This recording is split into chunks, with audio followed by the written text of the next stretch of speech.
बिस्मिल्लाहिर्रहमानिर्रहीम।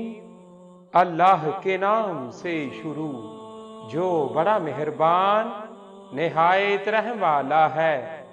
ली खमसतुन उतफी बिहा हर्रल वबाइल हातिमा अल मुस्तफ़ा वल मुर्तज़ा वबनाहुमा वल फातिमा रदियल्लाहु ताला अन्हा। कोई परिंदा मनहूस नहीं।